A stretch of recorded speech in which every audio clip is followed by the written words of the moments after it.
today. We are in Kewaunee County. We are in Algoma, Wisconsin. We are at the intersection of Highway 54 and County Trunk D. We are at Homestead Kitchen and Tap. We are Ebert Grown today.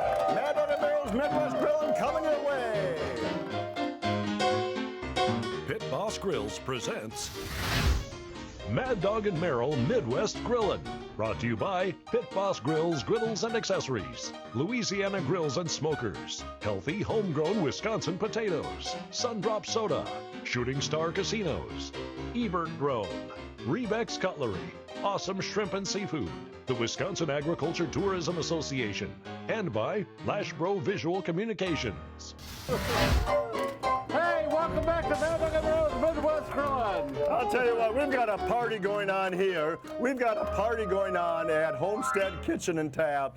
And it's been a great day so far. It's a great fall day. Our team just won the Green Bay. Yes. Can I say Packers on the air, Rod? As long as they're associated with Pit Boss. As long as they're associated with Pit Boss. Pit Boss is the official grill of the Green Bay Packers, by the way. Nice. So that's all good. We are at our good friends with Ebert Grown. Yes. And Ebert Grown is like, this is Levi, by the way. Levi is the primal meats specialist today.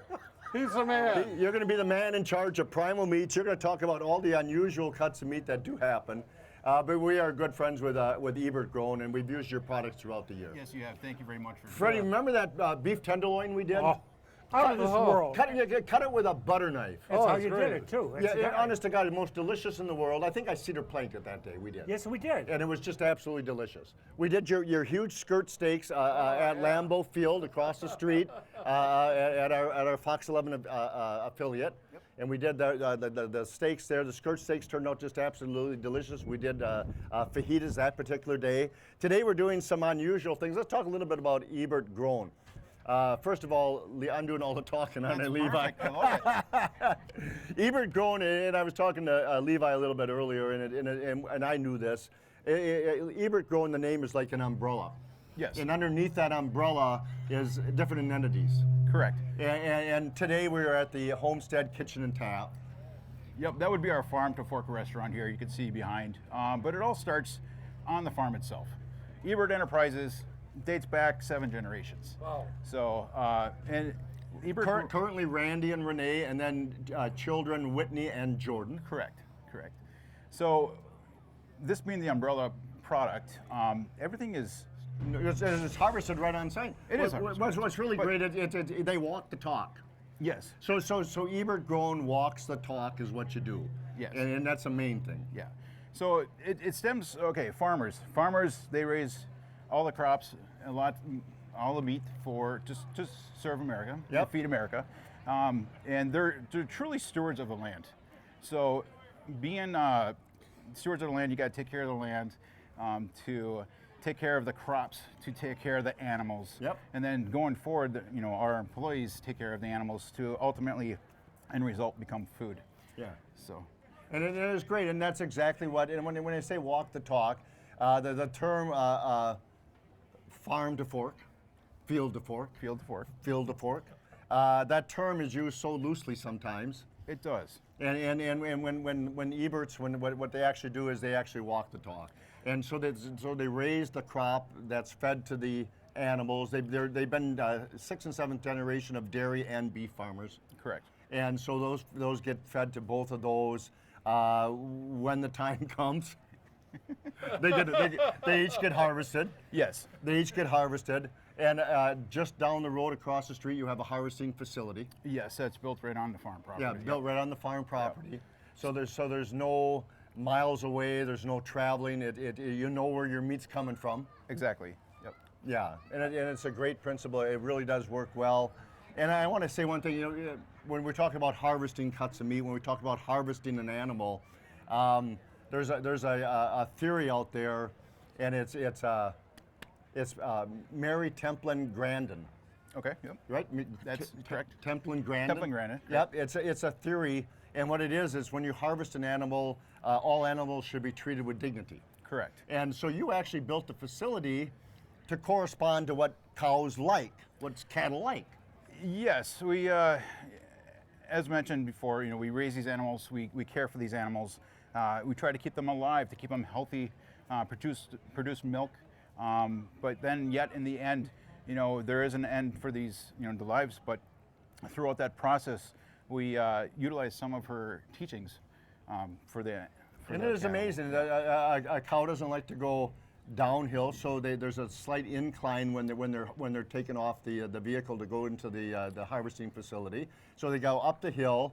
They don't like straight lines, and they don't like turning right. Yeah, they don't like corners. They don't like corners. So it's a curved. So they built a beautiful curve out of concrete, curved in, and it works out really well. And then all of a sudden they get them. Yep. Well, I made a right turn coming here today. You know how I knew how to get here? Because of Chuck. Chuck, there's Chuck Oh, over there. when I Big saw old Chuck, I over said, there. this is the place. Speaking of Chuck, Quite the Chuck. so when we talk about harvesting a cut of meat and primal cuts of meat, we've got our ribeyes, we got our New Yorks, we got all the usual stuff. But there's some great unusual cuts of meat. Absolutely. And I want to, these babies right here, let's talk a little bit about the unusual cuts of meat that Ebert grown. And people can either call ahead. First of all, then we talked about Homestead, kitchen and tap here. Then, of course, back in 2020? 2020. 2020, is that when they acquired Salmon Meats? The Ebert family did purchase Salmon's Meats in March of 2020. Yeah, exactly right. And Salmon Meats is no strange to us. We love their products. And some of the products that they have, what are the little soldiers, by the way? The Little Soldier Bratwurst is a beer brat that we use the Anapee Brewery, Little Soldier beer, into that. It's unique in this area. Some other products might take Yeah, over. please do, please. Okay, we are known for our natural casing wieners. They're the best. They got a nice snap to them. We do quite a few smoked beef sticks. We have our sweet bourbon flavored beef strips, which Bourbon. is chopped and formed. It's a great snack. We do carry I couldn't liver get sausage. those out last week because of Rebel. Last but not least, our Belgian trip. So we have a pre-cooked Belgian trip. A little history about that. Largest Belgian settlement in the United States in the Luxembourg area. Brussels. That's right, Brussels as well. I was at their first, what do they call that festival every year? Belgian Days? Yes, Yeah. I was. Okay. Yeah, I was in trouble that day. Did you have a Belgian trip? I did, and a Yeah. few beers. Yeah. Yeah. Do you know what's on Belgian trip? Stomach. Pardon? The stomach lining? No. No. You're thinking tripe. I'm thinking of tripe. You're absolutely right. Yeah. So Belgian trip is just a Belgian word. yes. So it's got pork sausage and cooked cabbage. Oh. And it's delicious. So what did I have there? I don't know what you had there. That was in Brussels. Too not much. Luxembourg. I'll be jiggered. Yeah. And of course your beautiful liverwurst over here. So let's talk about the different cuts of meat in front of us. So this is We call that's a picanha. a picanha. Picanha. Picanha. Picanha. Yeah. And the picanha is part of a sirloin. It's the top cap of the sirloin. And Correct. 99% of you folks out there have never seen one, and it's the top cap. It's got a lot of marbleization over the top of it. Yeah, 100% marble. And so basically what we're going to do with this particular is we're going to take, and this was Levi's suggestion, is we take and we score that beautiful marbleization, the beautiful cap, the beautiful fat, and it goes down a long ways. Correct. Beautiful. And we're gonna fold that baby open. Yep. And all we did is we created a nice little rub. And we'll talk about the rubs in our next segment over here. And that's basically what we did. Now this could be smoked. Yep. You can take your pellet grill, your Pit Boss pellet, and you can smoke these, baby. And that's probably the common way. But we're doing them as steaks here today. So we're gonna build that into the fat, into the cap a little bit, and sprinkle that all into the cap and get that going. We're gonna do the flavors on the back side. That's my special rub we're using today. And that we just flopped directly on the grates of the grill, and I had the griddle good and hot, and we got that baby going to about 100, it's up to about 135, 140, so we're gonna have to slice into that pretty soon and taste think it. so. That's what I think too. And this baby right here is That is a tri-tip. the tri-tip. Yep. I love them. You like the tri-tip? I love tri-tip. I really do. Are you from California? No, California or Texas, let me tell yeah, you. yeah. We got a couple good stories about tri-tip. Okay. Let's Yeah. go on. But there again, it's the most tenderest cut of meat in the world. It's very tender. And marbleization that goes all the way through. Yep. And as a rule, 90% of the people out there smoke it. Yeah. We used ours as a steak. Yep. There's no reason you can't. Why not? Yeah, why not? Same principle applies. You don't need to score this one. Is there a cap on here sometimes? No. There is none, right? It's just trimmed that way. Yep. And all we're simply going to do is season those babies up. We're going to slap those both sides of the griddle. We're going to get those to about, you can do reverse sear on these probably pretty good. Yeah. Both of these probably can be done to about 110 degrees and then seared off to your 135. You're the cook. Or somewhere in that neighborhood and get done. I've got some mop sauces I want to mop some of these steaks with in a little bit here. So these babies are looking pretty gosh darn good. Let's talk about your favorite cut of meat, Levi. My favorite cut of meat is a flat iron. Flat iron. It's a flat iron steak, correct. And the flat iron goes from? That is coming off the blade roast, which the blade roast is off the chuck. Yep. Yep, and it's very unique. As opposed to the skirt, which is off the plate? Yeah, some with the plate. Yeah. Or the inside. Yep. So very unique cut. There's only 4 steaks on an animal, 4 flat iron steaks on an animal. So speaking of unique cuts. So are these all 4? Yep, those 4 are from one animal. Yeah. Yep. They're not any larger or any smaller. These are them. Those are them. Wow. Yep. I mean, we did cut them in half. Yeah, so right. There's 2. Yeah. But Yeah. And those are seared up for fajitas, for steaks, for? yeah, you could. I just eat them as a steak itself. Yeah. Throw it on the grill. They'll plump up. There's marbling throughout. And if you're brave enough, you just throw it on a sandwich and make it the whole steak a sandwich. Really? Oh, yeah. You can I'm handle getting that, hungry, Levi? It's a challenge, but it's good. It's delicious. So one more that you brought here today, the most unusual one. I think we have a picture of it hanging, and they're called hanger steaks. It's a hanger steak. Butcher steaks. There's another term. It's a for them out butcher there. cut. So Yeah. typically a butcher cut is a unique steak that there's not a lot on an animal, such as the flat iron or the hanger steak here. So the hanger steak comes from a muscle that's hanging inside the diaphragm, and there's only one on an animal. Yeah. There's only one hanger on the animal. Just hanging there, just Yep. sitting there, just hanging there. Yeah. And we got to visit the Harvest Center. We got to visit all the Carcass. carcasses hanging up from the ceiling, just like you see like Rocky going away at them. And there in the middle are the hanging steak. Yeah. And it's on the inside of the rib cage type of thing, Correct. basically. Yep. Yeah, Just hanging. Just Hanging hanging around. out. Just hanging out. Yeah. Now, I can only picture, and I can tell by the texture and everything else, that these are probably one of the most tenderest cuts of meat in the world. Absolutely.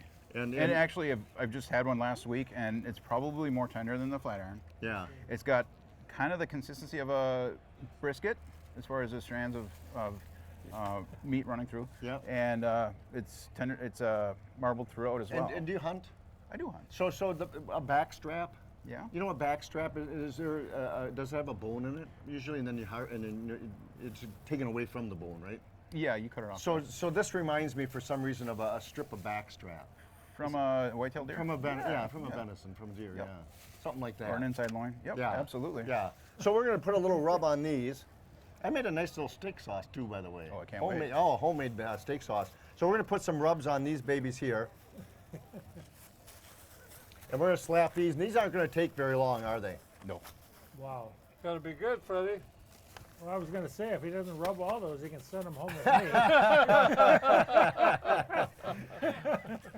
They, I'll meet you at the corner, Freddie. we're gonna get that done here. Let's cut into a steak, shall we? Should we see Absolutely. what everything's like here? I got a nice slicer right here. Uh-oh. So here's the key, and I'm gonna maybe have you help me. That's a tri-tip. Correct. The tri-tip is made of 2 different muscles, 2 different grains, Correct. and I can see right here this grain is running this way, so Yep. I need to cut it this way here You almost have to cut it like this, in half. and then this way. Oh, yeah. Should we cut it in half? Yeah, let's do that. All right, now I can see this. Oh, that's good. That's good for me. Well, Yeah. So there's the grain. There's the grain. I can see the grain, right? It's going this way here, Yup. like this. So I Yep. need to cut it like this. Yes. I wonder what that tastes like. Thanks for speaking up, buddy. Well, I did take a honing steel and I did sharpen this knife, but it is cutting like butter, I'll tell you that. Oh. Freddie? First guys, Freddie. First Yeah, cut. Freddie. Mr. Morrell? Thank you, sir. Appreciate it. And Levi, if you would, I'll help you out there. Thank you. And now, so this cut here appears to be coming down like this, so I need to cut this one across the grains like this, the assumption is, right? Yeah. Is that right? So it has the tri-tip has 2 different grains to it. Yep. So let's cut into this Picanha. this big puppy right here. What's it called? Picanha. Picanha. So here's the scoop. If you go to Ebert, is it ebertgrown.com? Yep. ebertgrown.com, and you look up the facility, look up the umbrella-ness, and you go to Luxembourg, Wisconsin. You go to Salmon Meats. You can. Does it matter which way I cut this? And give her a go. We'll find out. Yeah, I like your style. Look at that. Whoa. So I need to cut it this way here. Yeah.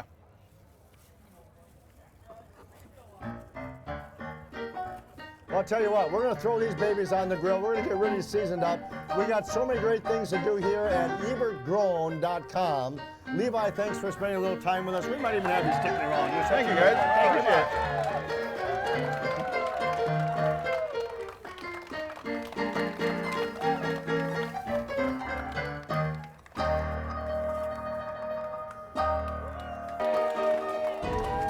Hey, and welcome back to Mad Dog and Merrill's Midwest Grilling. I'll tell you what, we're having a great time here today at the Homestead Kitchen and Tap at the intersection of 54 and County Trunk D. Everybody's invited. It's a great place. Beautiful. They're going to have the drink special for a couple of months, and it's the Fast Freddy Screwdriver. Oh, here it is. The Fast Freddy Freddy Screwdriver. boy.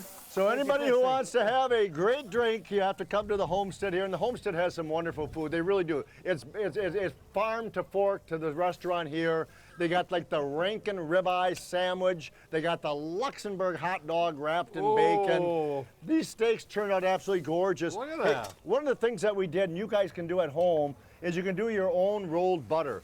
And it's simply softening butter up, and then you put anything you want. Today we have black olive, sun-dried tomato, basil in there. And when you cut that baby open, you have just that beautiful circles. You can do any rings you want. Those go on top of your steak Wow. just as you serve them up. that glass. And those are gonna melt together and turn out delicious. I'm gonna do us a nice little ham glaze while All right. as soon as Freddie's drinking his drink there.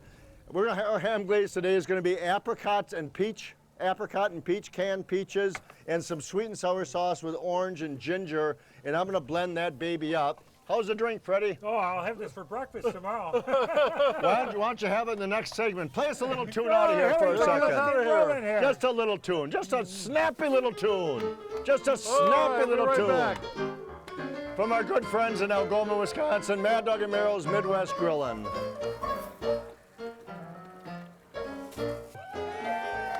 Hey, welcome back to Mad Dog and Merrill's Midwest Grilling. I'll tell you what, Ebert grown flat iron steaks, honest to God, that is like butter. I'll try it. That is as good as any cut of meat ever come. And I can see why Levi puts that in a sandwich and eats that son of a gun. Just absolutely delicious. The butter's melted on there. We're gonna do it. Ebert Grown's got some great hams, and during the holiday season, may I suggest tailgate and holidays. Is that our drink? If you want that as a drink, you can. So that's apricot and peach and ginger and sweet and sour and orange. And we're gonna pour that over the ham. That's normally a ham glaze when we slow cook a ham. And they're gonna taste some ham, our audiences, at the end here. You know, a couple of things you can do with steaks and have on hand, and it's up to you good folks out there. A good press is really nice to have. You can make some good sear marks with those and make some good score marks with those by searing them right away, pushing them down, and they're great to have, they really are. A misting bottle, believe it or not. This has beef broth, Worcestershire, a little bit of oil in there, and while the cuts of meat are on the grill and you want to give them a little tender loving care, just a little misting of love over the top of them. It adds a nice little Worcestershire beef broth flavor, keeps moisture on them. Smoke adheres to moisture, so it works out well. Steak sauces, I made a delicious steak sauce. I was hoping we'd have a chance to sample it here. Honest to goodness, stick your thumb in there, Merrill. Wow. I said your thumb. I know. I saw that. I wonder how that tastes with a steak.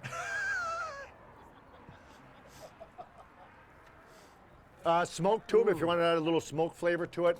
So we're going to invite you to go to ebertgrown.com, ebertgrown.com. That's the umbrella for the great farm, for the restaurant here, and Salmon Meats in Luxembourg. You have to visit Salmon Meats in Luxembourg. Pick up some of those unusual cuts of meat. We're going to get right back to wrap this baby up in just a moment. Mad Dog and Merrill's from Ebert Grown. Man, that's a great We'll be right steak back. sauce. I know it is. That's really good. I know it is. I put my heart and soul. I got the ingredients right down there to make at home, apparently. Whoa. I ain't making them here. Oh. Hey, welcome back to Mad Dog and Merrill's Midwest Grilling. I'll tell you what, you got to come up to Humane County, get hold of our good friends at Ebert Grown. Levi, thanks for having us. Hey, thank you. I appreciate Absolutely very Thank you, much. sir. Really All right, appreciate peace, it. love, and Great happy job. grilling, folks. See you next time. Happy grilling, everybody. See you later.